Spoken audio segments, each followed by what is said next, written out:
I thought this North Carolina team was a complete team. They had all the offensive weapons you could want. You've got Drake May, who's going to be playing on Sundays. And all I ever asked out of North Carolina was to play competent defense, which they had done up until this point. But man, like back to your original point, they just straight up got beat. And I was not expecting that on Saturday night. And I don't care about the lack of crowd, the energy. This is the difference between good seasons and great seasons. That you have to, great teams find ways to motivate themselves for the bigger picture. Not, well, I'm going to get up for a Saturday night. You like to call it sunny day, right? North Carolina football is very sunny day. North Carolina's issues are never the games like these big games. They can win big games. Mac Brown doesn't have I can't win the big game problem. That's not the problem for North Carolina Mac Brown. Their issue is they constantly find themselves, and this goes beyond Mac Brown too, they constantly find themselves unable to self-motivate when it's not all there for them. And that was a problem on Saturday night that Mac Brown talked about after the game, Joe. 2 takeaways. Yeah. Congratulations to Virginia. Oh, sure.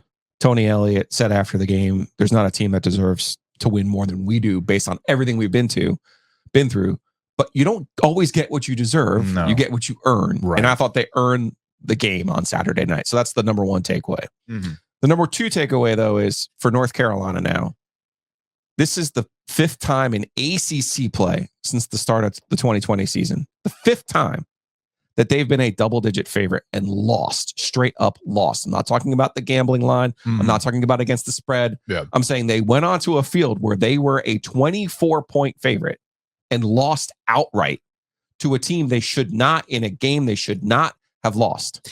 Okay? Chris, that is a coaching failure. Thank you. That is a coaching failure. Yes. All right? And I'm pointing this out because Mac Brown is an incredible recruiter. Mm-hmm. He's an incredible press conference salesman. All right. These are all things to be lauded for. You can collect talent, but ultimately in football, you have to win games sometimes when you don't have your fastball. You have to win games when the sun isn't out. Yeah, man. And here's where this game was lost. And I say the 2 takeaways, Joe. I say the 2 takeaways because I didn't think this was Carolina didn't show up. It was 24-14 in the third quarter of the football game. Mm-hmm. They were there. They were alive, but they were there. But they thought it was going to be easy. And then they thought it was going to be easy after, and they thought Virginia was just going to go away. Virginia never went away. That is a classic North Carolina problem. And I can, if Bryla were sitting here right now, I was texting with her on Saturday night. She's like, they always do this. The minute they face some level of adversity or when the other team just doesn't go away, they don't know what to do. It is an easy issue. It's like, oh, okay, we're good. We put them away. We know what this team is. They're a 1-win team. They're going to go away. But they didn't. And again, that's a credit to Tony Elliott and this squad. But to wrap up the point on the double-digit stuff and just how glaring this is, again, Chris over at Dagon Box Sports had tweeted this out immediately after the game. 6th time North Carolina's lost a game outright as a double-digit favorite since the 2020 season. You pointed out 5 of those are ACC squads. Yeah. So obviously this year, a 23.5-point favorite. They lose 31-27. Georgia Tech last year, which again, was the big, like, what the hell were you doing, Carolina? That was a 21.5-point favorite. South Carolina, they were a 12-point favorite in 2021. They did that 3 times in 2021. The Florida State game where they were a 17.5-point favorite, and again at Georgia Tech as a 14.5-point favorite, and then back in 2020 as a 13.5-point favorite. They ended up losing that one 31-28. But then you go a little bit further, and you're thinking, oh, you know what? Hey, man, it's college football. Weird things happen. Except not that, as a double digit. Except that North Carolina has a proclivity to do this more so than other ACC teams, as you put out on the yellow pad stats for Saturday Road. Clemson has had this happen to them twice since 2020. Duke this year, where they were a 12.5-point favorite to open up the season, and then NC State back in 21. The big crossing of the Rubicon for Dave Thorne. And I got to tell you, there's a huge statistical difference between being a 10.5-point favorite and a 24 huge difference. Huge difference. Like the 12.5 and the 10.5 is more respect to Duke, right? Sure. The 10.5 is a little bit, hey, that's a good state team, but we still think Clemson's going to win. Yeah. No, this was, as people have been kind of, I don't know, teasing us on social media. I thought you said it was a name your score game. I think that's what you said last week. You said it was a name your score game. North Carolina's had plenty of these. That's what those double digits are. Like the 24-point, the 21.5-point. Those are name your score games that they can't do. And you look at the rest of the ACC, and everybody else has that blip. Usually against Georgia Tech. It's funny how that the Yellow Jackets, right? Man. 5 of their 11 wins since the start of the 2020 season have been as a double-digit dog. And that's why this comment from Mac Brown after the game, I understand, and also at the same point say there's something deeper here with North Carolina. Were there any signs that you saw something like this coming? No, other than every team in the country has one of these usually, and fall break, the crowd wasn't as good as last week. Absolutely no hype about the game. Nobody's talking about the game. Everybody said we were going to kill them. I mean, there's so many boxes that you can check, but I thought we addressed it all week. And we did everything we could do until tonight, I thought, to get it where it needed to be. We didn't. Somehow we missed the message.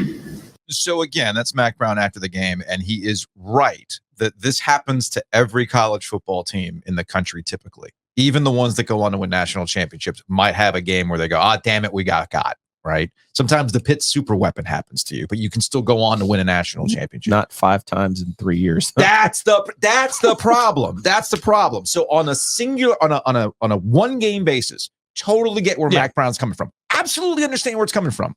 But I would love to know what the conversations are behind the scenes this week, where it becomes why does this keep happening to us more so than other teams in the ACC?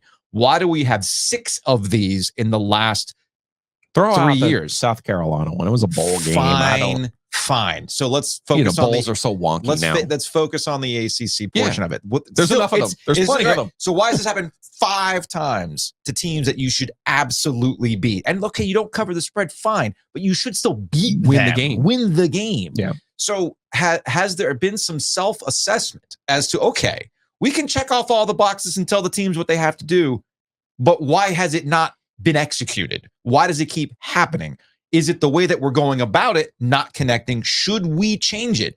Or is it a deeper problem in terms of recruiting types of players, XYZ? I don't know the answer. And I want to say this, I do not know the answer to it. I'm simply curious if there is a self-reflection taking this place this week when it happens more often than not to North Carolina than it does other ACC schools. It's wild to me that the game went the way that it went, right? It's 24-14. Carolina takes the lead.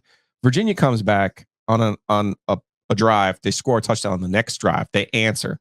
11 of those plays were runs, 54 yards. Like, just ran it down Carolina's throat, scored when they had to score.